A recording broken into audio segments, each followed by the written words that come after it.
آپ personal development کے لیے یہ 4 چیزیں اپنے اوپر لازمی کر دیں۔ پہلی چیز خیالات ہیں۔ آپ اپنے خیالات کو جدید سے جدید بناتے جائیے، وقت کے ساتھ ساتھ اپنے خیالات کو بھی اپڈیٹ کر دیجئے۔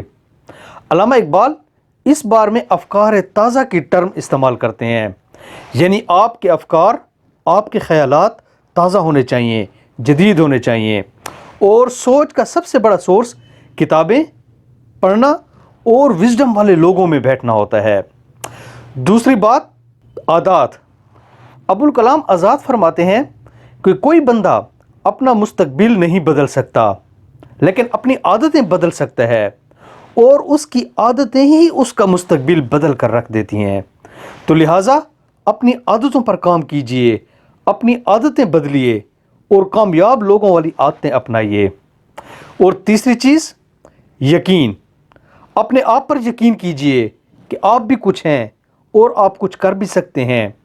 محنت کیجئے اور محنت کے بعد اپنے رب پر یقین کیجئے۔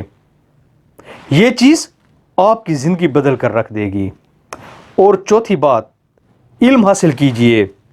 علم کے 3 بڑے ذرائع ہیں۔ آپ کتابیں پڑھیے، آپ سفر کیجئے اور معیاری موویز دیکھیے۔ اس سے بھی آپ کا نالج بیس بڑھتا جائے گا۔ یہ 4 چیزیں آپ کی پرسنل ڈیولپمنٹ کے لیے بہت ہی ضروری ہیں۔